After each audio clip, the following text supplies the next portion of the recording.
இல்ல இல்ல நான் பணம் இல்ல கொடுக்குறேன் பரவாயில்ல பாஸ்கர். இல்ல இருங்க, நான் கொடுக்குறேன். இல்ல பரவாயில்ல அபி,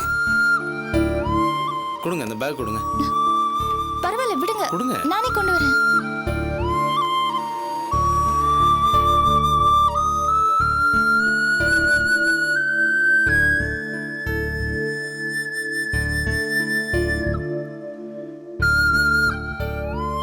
அக்கா வாங்க அக்கா, பத்திரம். ஏக்கா நல்லா இருக்கியா? உட்காருமா. அந்த பைய கொண்டாங்க.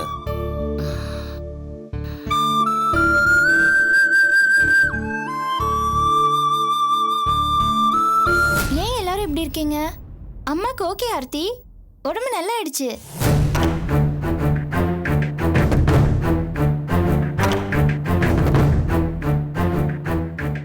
சுந்தரி, நீ எப்ப வந்த?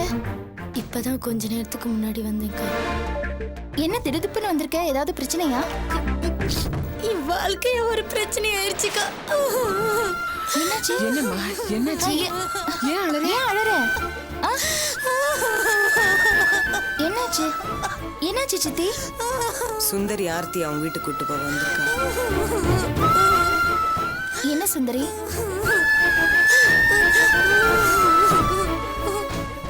என்ன ஆர்த்தி? ஏதாவது வாயை திறந்து சொல்லு. சுந்தரி, முதல்ல அழுகையை நிறுத்திட்டு ப்ளீஸ் விஷயத்த சொல்லு. வீட்ல ஒரே பிரச்சனைக்கா. நிம்மதின்றதே சுத்தமா இல்லாம போச்சு. ஏன்? நீ நிம்மதியா இருக்கணும் தானே ஆர்த்தி அந்த வீட்ல இருந்து வெளியில வந்தா? அது என்னமோ உண்மைதான். ஆனா அப்படி எதுவுமே நடக்கல. அவர் மனசுல எப்பவும் ஆர்த்தி தான் இருக்கிறா. எப்ப பார்த்தாலும் ஆர்த்தி பேச்சுதான், ஆர்த்தி நினைப்புதான். என்ன பார்த்தாலும் எரிஞ்சு எரிஞ்சு விழுவுறாரு. நேத்து நானும் எங்க அக்காவும் பேசிட்டு இருந்தோம். நான் ஆர்த்தி கிட்ட சத்தியம் வாங்கிட்டு வீட்டை விட்டு அனுப்புன விஷயம் அவருக்கு தெரிஞ்சு போச்சு. அவ்வளவுதான், எங்களை கண்ணா பின்னான்னு திட்டிட்டு ஒரே சண்டை போட்டுட்டாரு. ஆர்த்திய கூட்டிட்டு வீட்டுக்கு வரலன்னா என்ன கொன்னு போட்டுடுவேன்னு மிரட்டுறாரு.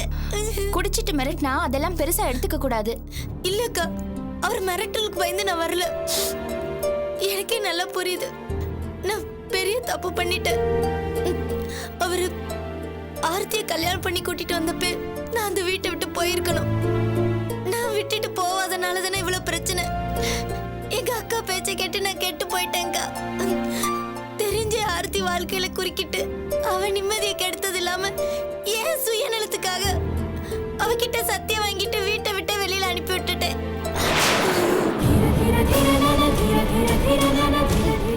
அது எவ்வளவு பெரிய பாவம்.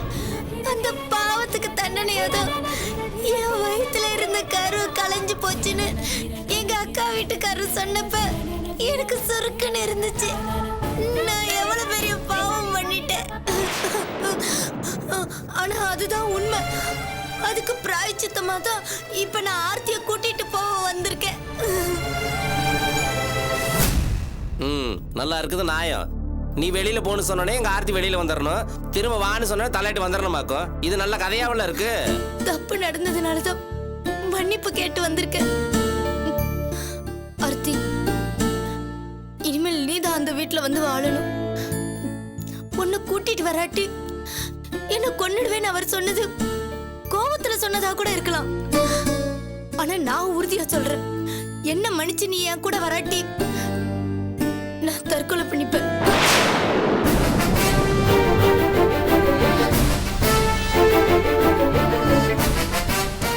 நான் ஒரு தடவை தற்கொலை பண்ணிக்க போகும்போது நீதான் காப்பாத்துன. அப்ப நீ தடுக்காம இருந்திருந்தா இவ்வளவு பிரச்சனையும் வந்திருக்காது. இப்ப நீ ஏன் கூட வராட்டி நான் மறுபடியும் அந்த முடிவை தான் எடுப்பேன். யார் பேச்சும் கேட்க மாட்டேன்.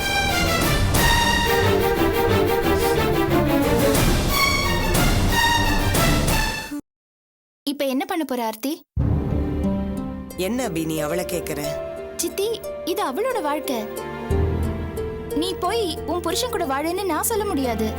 சீக்கிரம் ஒரு நல்ல முடிவை எடுன்னு நான் கோயில்ல அன்னைக்கு சொன்னேன். ஆனா அவளை புருஷன் கூட போய் வாழுன்னு நான் சொல்ல முடியாது. ஒருத்தருக்கு ரெண்டு பொண்டாட்டிங்கிறத என்னால ஏத்துக்கவே முடியாது. அபி, நம்ம பொண்ணே எடுத்த முடிவு. அவளே அவ புருஷனுக்கு செஞ்சு வச்ச கல்யாணம். அதனாலதான் முடிவை அவளையே எடுக்க சொல்றேன். ராஜேஷ் தனிச்சு இப்படி ஒரு முடிவை எடுத்திருந்தா நான் வேற மாதிரி முடிவு எடுத்திருப்பேன். சரி அந்த பையனே தப்பு பண்ணிருக்கலாம். ஆனா அடிப்படையில் அவன் ரொம்ப நல்ல பையன். ஒருத்தருக்கு ஒண்ணுன்னா ஓடி வந்து உதவி பண்றவன். நேத்து கூட பாரு ஆஸ்பத்திரியில நீயோ நானோ யாரும் பக்கத்துல இல்ல. ஆனா அவனே ஓடி வந்து எவ்வளவு உதவி பண்ணிருக்கான். இவ்வளவு ஏன் அவன் நில்லுன்னா நிக்கிறான், உட்காருனா உட்காடுறான். அவங்கிட்ட சில குறைகள் இருக்கலாம், ஆனா அதெல்லாம் திருத்த முடியாத குறைகள் இல்லையே. ஏன் என் புருஷனே பாரு, நான் எல்லாம் அட்ஜஸ்ட் பண்ணி வாழ அவரோட. சித்தி, பிரச்சனை ராஜேஷ் நல்லவனா கெட்டவனாங்கிறது இல்ல. ஆர்த்தி, சுந்தரி, ராஜேஷ் இது ஒரு முக்கோண பிரச்சனை. இத பத்தி முடிவெடுக்க வேண்டியது ஆர்த்தி. இப்ப அவதான் சொல்லணும். என்ன ஆர்த்தி பேசாம நின்னுட்டு இருக்க? ஒரு விஷயத்த மட்டும் நீ நல்லா புரிஞ்சுக்கோ. ராஜேஷ கல்யாணம் பண்ணிக்கிட்டது நீ, அவனுக்கு இன்னொரு கல்யாணத்தை பண்ணி வச்சதும் நீதான். ஆர்த்தி, உனக்கு புத்தி சொல்ற அளவுக்கு எனக்கு தகுதி இருக்கான்னு தெரியல, ஆனா கண்டிப்பா அனுபவம் இருக்கு. ராஜேஷ் ரொம்ப நல்லவன், அப்பாவி. ஒரு சில நேரங்கள்ல தவறு பண்ணிருக்கான். அதனால அவன் கெட்டவன்னு முடிவு பண்ணிடாத. தப்பே செய்யாதவங்கன்னு இந்த உலகத்துல யாருமே கிடையாது. திருத்த முடியாத தப்புன்னு எதுவுமே கிடையாது. திருந்தி வாழணும்னு நினைக்கிறவங்கள ஏத்துக்கிறது தான் புத்திசாலித்தனம். அது ஓ முடிவு, ஓ இஷ்டம்.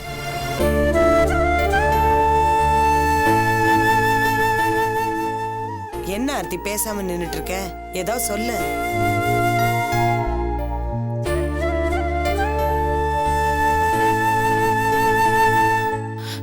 நான் போறேன்க்கா. எந்த விதமான கஷ்டமும் இல்லாம சந்தோஷமா போறேன். ஏய், என்ன சொல்ற ஆர்த்தி? ஆமாக்கா, என்னால அம்மாக்கு கொடுக்க முடிஞ்ச ஒரு சின்ன சந்தோஷம், அவ்வளவுதான். அம்மா, என்னால உனக்கு அக்காக்கு எல்லாருக்குமே ரொம்ப கஷ்டமா.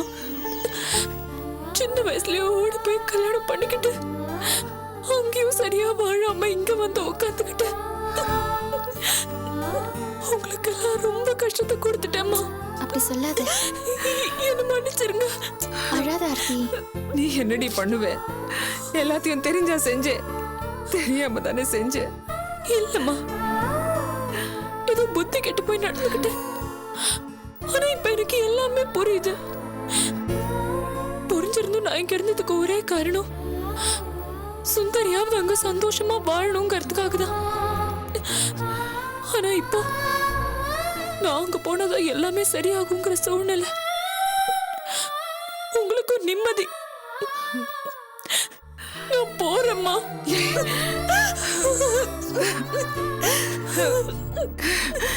என்னடி இது?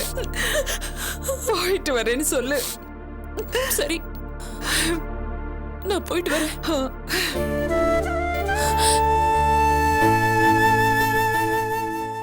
நான் எடுத்தது கரெக்டான முடிவு தானே? ரொம்ப சரி.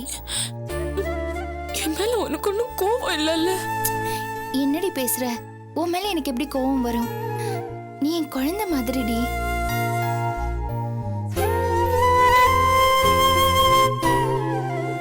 ஏதாவது சொல்லி அனுப்புக்கா. நான் என்ன சொல்ல போறேன்? என்னோட அனுபவத்துல சொல்றதுன்னா, இனிமே நீ எந்த முடிவு எடுத்தாலும் நீயே யோசிச்சு எடு. உன் வாழ்க்கை இதுதானே நினைச்சிடாத. ஏன்னா நீ நல்லா படிச்சவ. தொடர்ந்து படி. அக்கா இருக்கேன். ம்? நமக்கு ஒரு குடும்பம் இருக்கு, குழந்தை இருக்குங்கிறதோட நம்ம சந்தோஷத்துக்கு அளவு போட்டுறக்கூடாது. அதெல்லாம் தாண்டி நாம ரொம்ப தூரம் போகணும். எல்லாருக்கும் உதவியா இருக்கணும். புரியுதா? நல்லபடியா போயிட்டு வா, சரியா? All the best you Aarthi.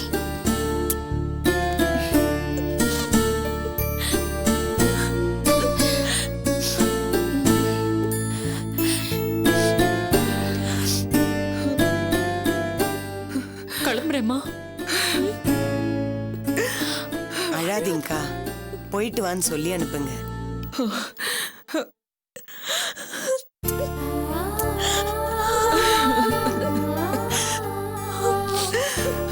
அழாத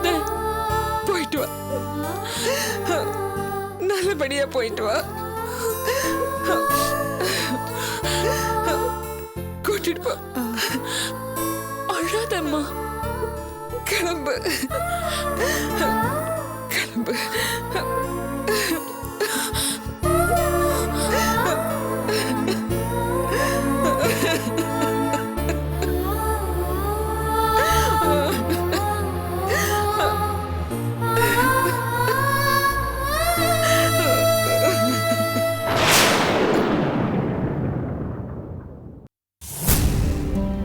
என்ன சொல்றீங்க மாப்ள? உஷா வீட்டை விட்டு அனுப்பிட்டீங்களா? ஆமா அங்கிள், குழந்தைய நான் வச்சுக்கிட்டு அவளை அனுப்பிட்டேன். கோர்ட்ல இருந்து நோட்டீஸ் வந்திருக்கு. அதுல உஷா கையெழுத்து போட்டிருக்கான். கேட்டா அவளும் பங்குதாரரா. எனக்கு எப்படி இருக்கும் அங்கிள்? உங்க கோவம் கரெக்ட் மாப்ள. இப்பதான் நீங்க சரியான முடிவு எடுத்திருக்கீங்க.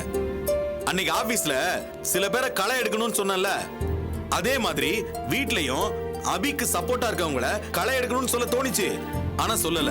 ஏன் தெரியுமா? சொன்னா எங்க குடும்பத்தை கெடுக்கிறேன்னு மத்தவங்க நினைச்சிருவாங்களோ நினைச்சேன். அதனாலதான் சைலண்டா இருந்துட்டேன். நீங்க பண்றது கரெக்ட் மாப்ள. ஆனா ஒண்ணு மட்டும் மாப்ள, எந்த காரணத்தை கொண்டும் குழந்தைய மட்டும் உஷா கிட்ட கொடுத்துறாதீங்க.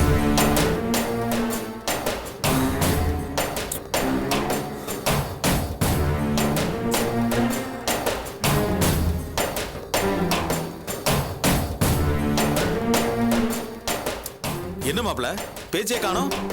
வைஃப் அனுப்பிட்டமேன்னு வருத்தமா இருக்கா? இல்ல அங்கிள், ரேகாவுக்கு குடும்பத்து மேல இருக்கிற அக்கறை உஷாவுக்கு ஏன் இல்லைன்னு தோணுது. மாப்ள, என் பொண்ண நான் அந்த மாதிரி வளர்த்திருக்கேன். தனக்கு பிடிச்சவங்க குடும்பத்தை அவ தான் குடும்ப மாதிரி நினைப்பா. ஆனா உஷா அப்படி இல்லையே அங்கிள். அது உஷாவோட அம்மா அப்பா அப்படி. அவ தன்னிச்சையா வளர்ந்த பொண்ணு, அதான் அப்படி. சரி விடுங்க மாப்ள. அந்த கம்பெனி கேஸ் எப்ப விசாரணைக்கு வருது? சீக்கிரம் வந்துரும்ல. சல்பேட்டா கேஸ் அங்கிள், சரோஜா தம்பிங்க நம்ம கையில இருக்கிற வரைக்கும் நம்ம பயப்பட தேவையில்லை. அது சரி மாப்ள, அபி குரூப் சைலண்டா இருக்க. அதை நினைச்சதான் எனக்கு ஒண்ணும் புரியல. அங்கிள், அதான் நான் முதல்ல சொன்னேன். அந்த விஷயத்தை பொறுத்த வரைக்கும் அவங்களால எதுவும் பேச முடியாது. பேசினா அவங்களுக்கு தான் சிக்கல். சல்பேட்டா கேஸை பொறுத்த வரைக்கும் அபி என்கிட்ட உறுதியா தோக்க தான் போறான். பார்த்துக்கிட்டே இருங்க அங்கிள், பார்த்துக்கிட்டே இருங்க.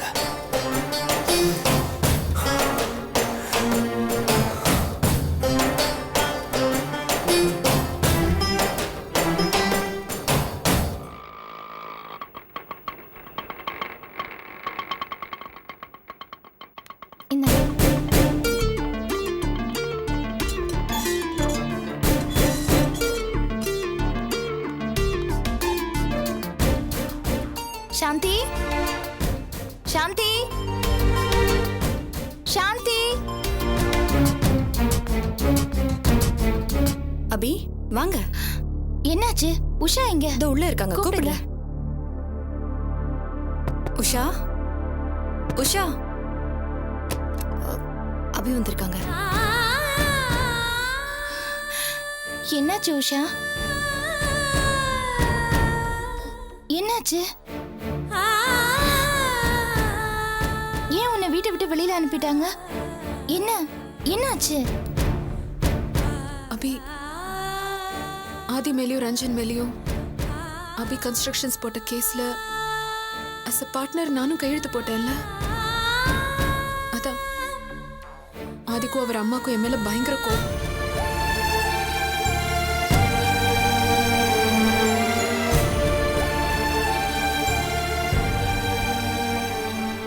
அபி, நீ எதுக்கு அபி ஃபீல் பண்ணிட்டு இருக்க? என்ன அந்த வீட்டை விட்டு துரத்துறதுக்கு அவங்க ரொம்ப நாளா சந்தர்ப்பத்தை எதிர்பார்த்து காத்துக்கிட்டு இருந்தாங்க. சரியான நேரத்துல இந்த நோட்டீஸ் வந்தது. இதை சாக்கா வச்சுக்கிட்டு நாங்க இருந்து துரத்திட்டாங்க. இருக்கலாம் உஷா, ஆனா இதுக்கு முன்னாடி எவ்வளவோ பிரச்சனைகள் வந்திருக்கே. அப்பெல்லாம் அவங்க இப்படி எல்லாம் பண்ணல. அதெல்லாம் சரி அபி, ஆனா இப்பதானே அந்த ரேகா அந்த வீட்டுக்குள்ள நுழைஞ்சிருக்கா. இப்ப நடக்கிற எல்லா பிரச்சனைக்கும் காரணம் அவளும் அவ அப்பனும் தான். பத்தாத குறைக்கு என் மாமியார் வேற வளைச்சு தன் கைக்குள்ள போட்டு வச்சிருக்கா. ஏன் உஷா, ஆதி உன் சார்பா எதுவும் பேசலையா? ஐயோ, அவர் எதுவும் பேசாம இருந்தாலே போதும். அந்த ரேகா அவர்கிட்டயும் பெரிய நல்லவ மாதிரி நடிச்சு ஏமாத்திக்கிட்டு இருக்கா. இப்ப கூட அபி நான் அந்த வீட்டை விட்டு வெளியில வரும்போது அவதான் அதிகமா பேசினான். ஆதியும் என் மாமியாரையும் தூண்டி விடுறதே அவதான். ஆதியோட அப்பா எதுவுமே பேசலையா? அவர் ஊர்ல இல்ல அபி. அவர் இருந்திருந்தா கூட இதே தான் நடந்திருக்கும். அவர் பேச்ச அந்த வீட்ல யாருமே மதிக்கிறது இல்ல தெரியுமா? சரி, உன் குழந்தை எங்க?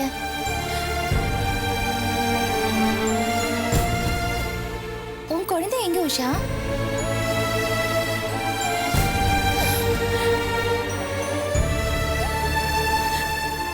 உஷா, நான் கேக்குறேன்ல, கைலாஷ் எங்க? குழந்தைய அவங்க எங்கிட்ட இருந்து புடுங்கிக்கிட்டு தரவே முடியாதுன்னு சொல்லிட்டாங்க. ஏன்? குழந்தைக்கு அவர் அப்பாவா, அவங்க அம்மா குழந்தைக்கு பாட்டியா, அவங்க 2 பேருமா சேர்ந்து குழந்தை பார்த்துப்பாங்களாம். என்ன சொல்ற உஷா? அதனால விட்டுட்டு வந்துட்டியா? நான் உன்னை விட்டுட்டு வரல சாந்தி. என்னால ஒண்ணுமே பண்ண முடியல. குழந்தை எங்கிட்ட இருந்து புடுங்கிட்டாங்க. இது பாரு, சட்டம் என்னன்னு தெரியுமா உனக்கு? 13 வயசு வரைக்கும் குழந்தை அம்மா கிட்ட தான் வளரணும். எப்படி நீ குழந்தைய விட்டுட்டு வரலாம்? இல்ல அபி, அந்த சூழ்நிலையில என்னால அந்த இடத்துல இருக்க முடியல. அதான் நான் என் குழந்தைய விட்டுட்டு வந்துட்டேன். ஆனா இப்போ என் குழந்தை இல்லாம எனக்கு ரொம்ப வேதனையா இருக்கு அபி.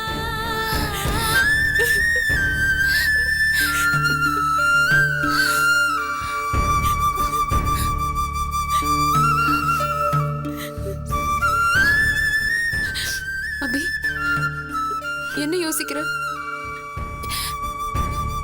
இல்ல உஷா, இந்த வாழ்க்கையை நீ வேண்டான்னு தான் சொன்ன.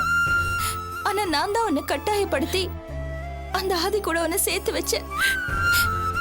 நான் பெரிய தப்பு பண்ணிட்டேன்னு தோணுது. அப்படி இல்ல சொல்லாத அபி. நீ ஒரு தப்பும் பண்ணல.